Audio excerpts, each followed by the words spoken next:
We turn now to former FDA Commissioner Dr. Scott Gottlieb. He sits on the boards of Pfizer and United Health. Welcome back to Face the Nation. There was some good news this week, and I want to have you weigh in on it. We heard about this experimental mRNA therapeutic cancer vaccine that allows people with high-risk melanoma to live longer. So it doesn't prevent cancer. If people hear vaccine, they might think that, but rather it's a collaboration between Moderna and Merck that is an effective treatment so far. How do you understand this mRNA breakthrough? Yeah, this can be highly significant. This is something that we've been working on for 30 or 40 years right now, and what's changed is that we have the ability to find proteins on the surface of cancer cells that can be used to try to train the immune system to identify cancer and prevent cancer recurrence. And so this isn't a vaccine in a traditional sense. This is a form of cancer immunotherapy where you're delivering mRNA to try to train the body on proteins that are found on the surface of cancer cells so that you can teach the T cells in the body to spot the cancer should it recur. And what the trial demonstrated, and we don't have the full results, we have to wait for the top line results to come out. But what the trial demonstrated was that it prevents cancer recurrence, so that basically when the body is trained on these specific antigens, the T cells can be able to spot the cancer if it should recur in other parts of the body. I lost sound, I apologize. Oh, it's okay. Can you hear me now, Dr. Gottlieb? Can you hear me now? I think we're trying to fix that. Let me take a quick commercial break and let's see if we can get this fixed so all of us can hear each other. We'll be right back. Welcome back to Face the Nation. We had been having some technical issues, but I believe we can now once again hear Dr. Gottlieb, the former FDA commissioner, and that he can hear us. Sorry about those problems there. You can hear us? Thanks. Great. I wanted to pick up, when we left you, you had been explaining the promising mRNA research. In terms of what the White House has said about this breakthrough, they said it vindicated HHS's decision to reduce federal funding of mRNA vaccine research, arguing the private sector can do it. What do you make of that spin? Yeah, look, I think that the statements from HHS pertain in particular to mRNA vaccines used for infectious diseases. This is different. Like I said, this is not a vaccine in traditional sense. It's a cancer immunotherapy. I think it's a misnomer to call it a vaccine. There's a lot of different strategies that we use to try to train the immune system to identify cancer and prevent cancer recurrence right now, including CAR T cells and other kinds of strategies that have been around for decades. And that's what this is. It happens to use mRNA to try to elicit those cancer antigens, those cancer proteins that are going to ultimately train T cells to identify cancer that might have spread distant parts of the body and weren't excised with surgery or with the upfront chemotherapy. But it's not a vaccine. This is training the immune system to identify cancer to prevent recurrence. Okay. You were the FDA commissioner at the beginning of the first Trump administration. And I know you've said to date, you think the FDA has been doing a pretty good job handling these foodborne outbreaks that the country has been experiencing. HHS is pushing back pretty hard on any criticism of what's going on, saying that when it comes to recalls, they're at the lowest levels in more than a decade. Does that mean they're doing their job really well, or does that mean they're not doing their job? Yeah, look, I wouldn't point to recalls as a measure of whether they're doing a good job or not doing a good job. Recalls really don't comport with whether or not the overall program is effective. And I don't think the program is not being effective. I think if you look at this year, there haven't been more outbreaks than what we traditionally see, with the exception of that cyclospora outbreak, which was an extraordinary outbreak, and I think points to real problems with produce that we were sourcing from portions of Mexico where you can't send in inspectors. The Mexicans in the U.S. can't send inspectors into those regions because they're controlled by cartels. As far as the recalls themselves, these are largely voluntary. There's only been one mandatory recall in the history of FDA. That was back in 2018. We took it when I was there. So these are voluntary recalls by companies, and there could be the fact that recalls are down because companies aren't taking recalls. It could be that recalls are down because they're not identifying outbreaks. And in fact, recalls aren't down. When you look at the actual numbers, recalls are up slightly. It's just not the metric I would point to assess the overall effectiveness of the program. I think FDA has done a reasonable job this year getting on top of these outbreaks when they've been identified by CDC. the FDA oversees roughly 20% of the U.S. economy. This is an important agency with oversight of food and drugs. The president did make a new selection. He says Dr. Heidi Overton should be the next commissioner. She's going to face some skeptics in Congress, including Republicans. Senator Bill Cassidy, who cited her lack of managerial experience, and as he put it, her active role in the nonsensical vaccine executive order makes him question her commitment to standing up for science and children's health. Do you think she's a strong candidate? I think she could be a strong candidate. Look, she has a deep policy background, having worked in the White House on the Domestic Policy Council for 2 years and oversaw FDA from that position. If you talk to people inside the agency, both senior career staff as well as the politicals, they feel very confident in her leadership. She has protected the agency on certain issues. They felt that she helped them advance their public health prerogatives. She also worked on the COVID response, trying to get testing back up and running in the early days of COVID, and was effective in that role if you talk to people who work with her. So I think she could be quite good in this role. I think this is first and foremost a policy role. It's really not an operational role.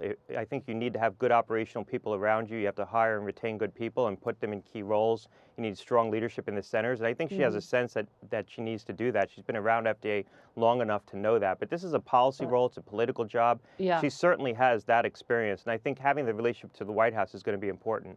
But she's going to take questions about comments she has made about the abortion drug mifepristone. She seemed to indicate she wants more federal restrictions on it. She stood next to the president in that Oval Office event where he, and she personally praised European countries who do not mandate vaccines for school but still have high vaccination rates. How tough is this confirmation hearing going to be? Well, look, I don't think she's going to lose votes because she's not skeptical of vaccines enough. I think she's going to lose votes if people perceive her as being weak on that issue. There's 3 senators in particular that I think are going to be concerned about that. And if you look at the criticism she's been getting on X, it's mostly from the anti-vaxxers. I think she's reasonably good on these issues. I think that press conference was unfortunate. I think, unfortunately, it's table stakes these days to getting a high-level appointment in a public health job in this administration to evidence some mixed messaging around vaccines. I'd like to see someone make a very full-throated statement in support of the childhood immunization schedule and basic protections for children. That's not what we're getting these days. I think hopefully when she has time to explain herself before Congress and get into this in a more substantive way and not just a press conference in the White House, you're going to hear something more thoughtful from her. That's my expectation. That would be my hope. We will watch it if that hearing is scheduled. Dr. Gottlieb, I'm glad we got you back and we could hear you. We'll be back in a moment. We go now to Florida Republican Congressman Byron Donalds. He's also now his party's gubernatorial nominee in the Sunshine State. Welcome to Face the Nation. Good morning, Margaret. Good to be with you. So you're sitting congressman, but this job that you are running for would make you the chief executive of the 3rd largest state in the country. So you'll have a lot of decision-making power over a number of things, including health policy. And I want to ask you about that because Florida has been at the forefront of this push to roll back vaccine mandates. In your state, the Department of Health can change some.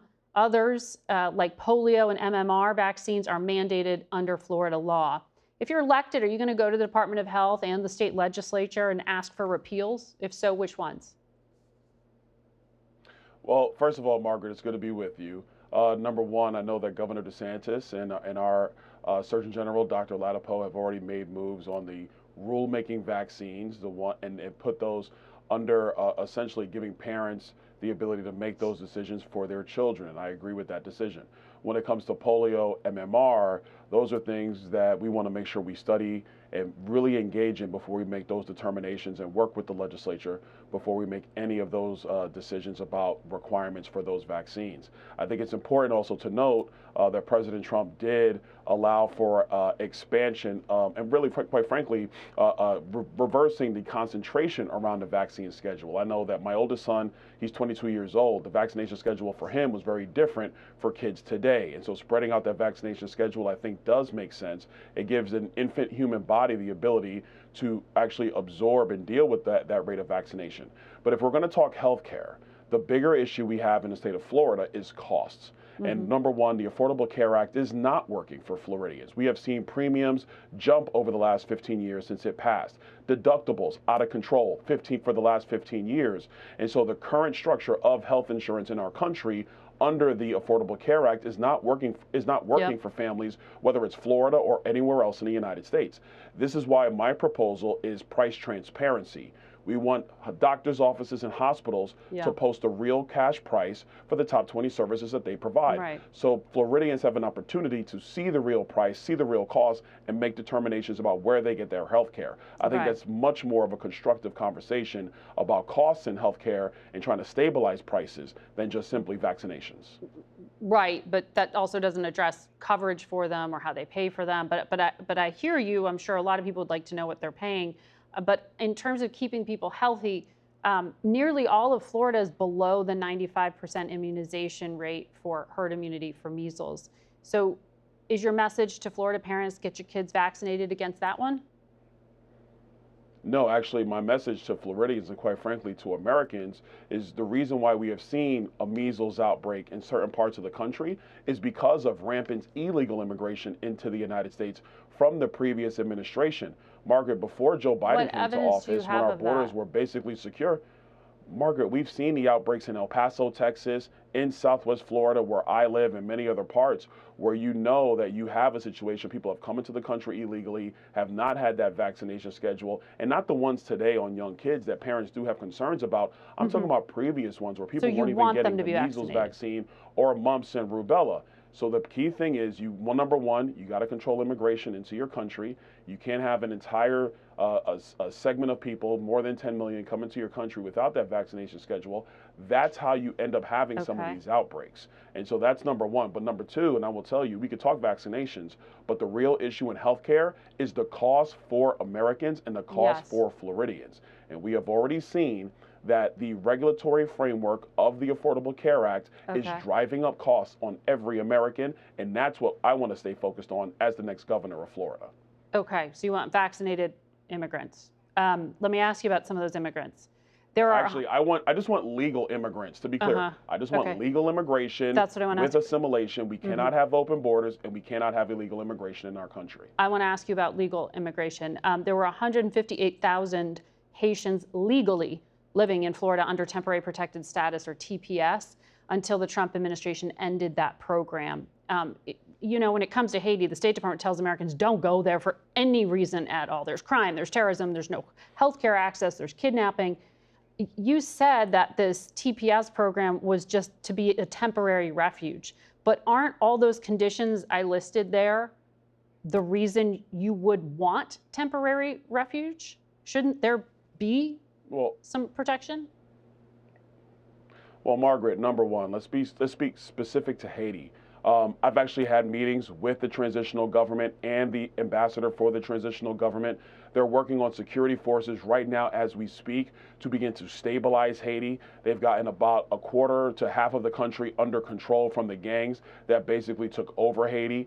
And that's number one. Number two, you just said it at the top, TPS is a temporary program. The Biden administration through enforcement, took the T off the program. They turned that into a permanent program, not to mention catch and release, not to mention how they bastardized asylum and didn't allow for true asylum cases to come to the United States. They blew up the borders. More than 10 million people came into our country. And so, yes, there has to be a standard when it comes to immigration.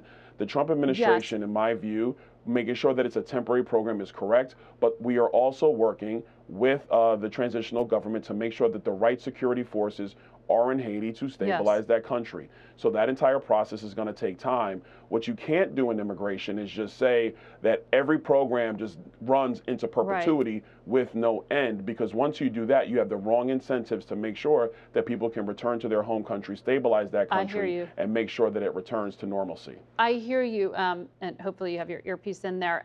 Congressman Carlos, I got it. Okay, Carlos Jimenez, your fellow Floridian, said deporting Haitians under TPS would be a huge mistake for Florida.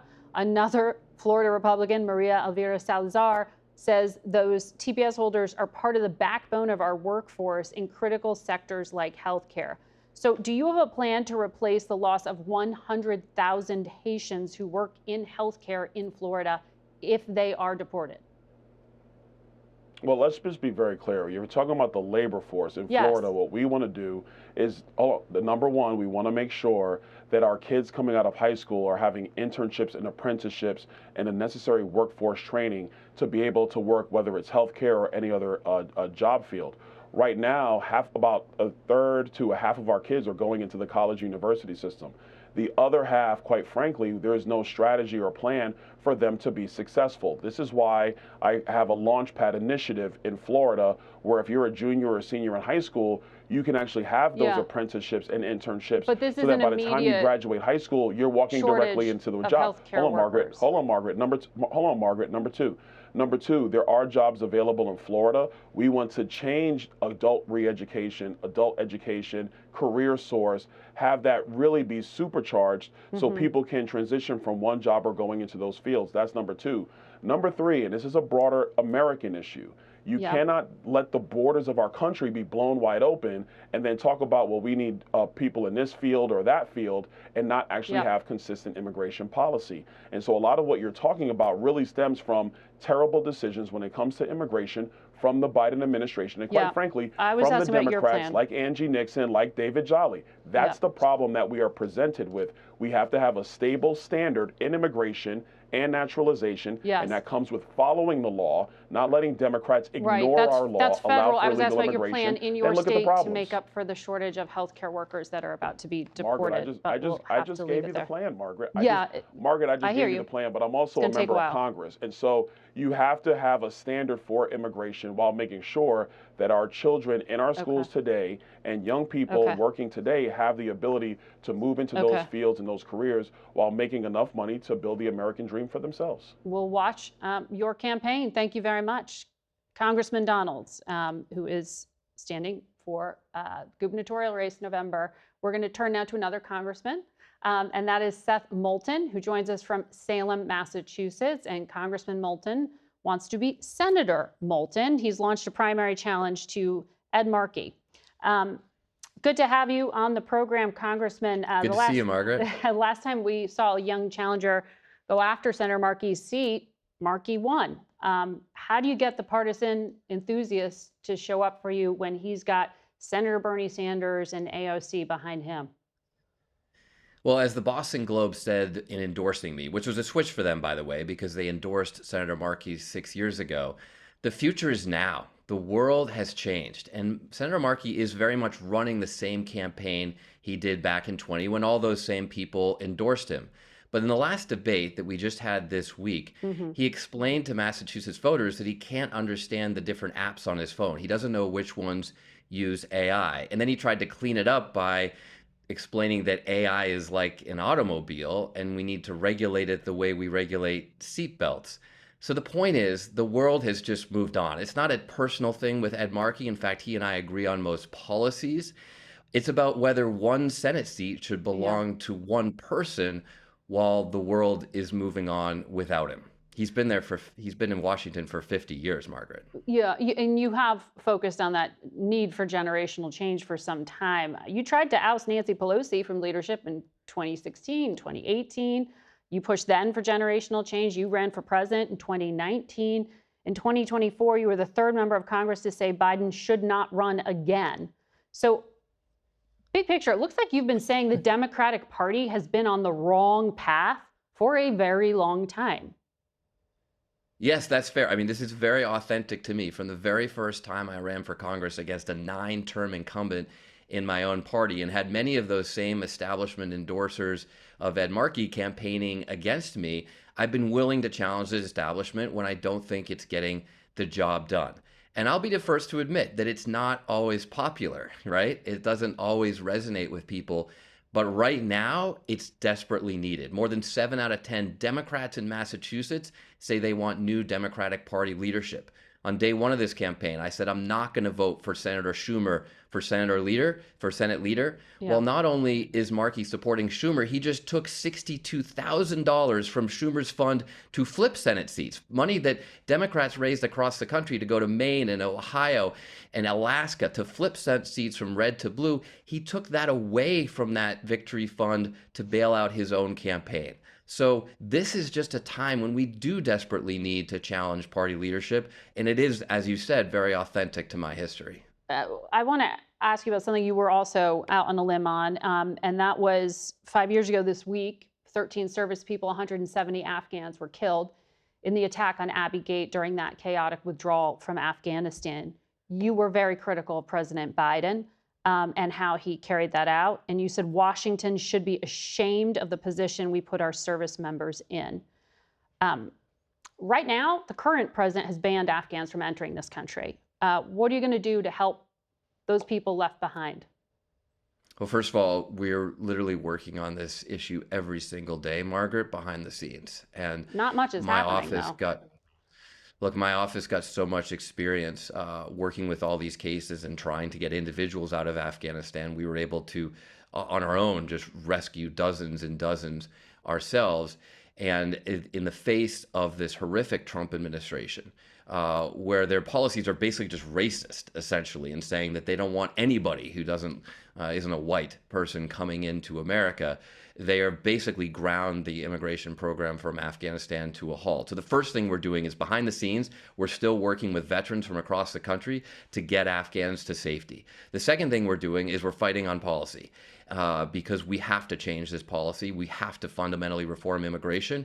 And of course, we should support the allies who put their lives on the line, not just for their country, but for ours alongside our troops. But the third thing I'm doing, which is really the key point here with all of this, is I'm fighting to get majorities in the House and the Senate. While Senator Markey is taking money away from the Victory Fund, I'm raising millions of dollars through Serve America, as I have for years, to support Democrats who are going to flip seats across the country. We've already flipped 24 seats from red to blue. We need to continue that work so we win majorities. All right. Well, we'll see, because you got this inter-party fight first, September 1st. Seth Moulton will be watching what happens. Thank you for your time today. We'll be right back.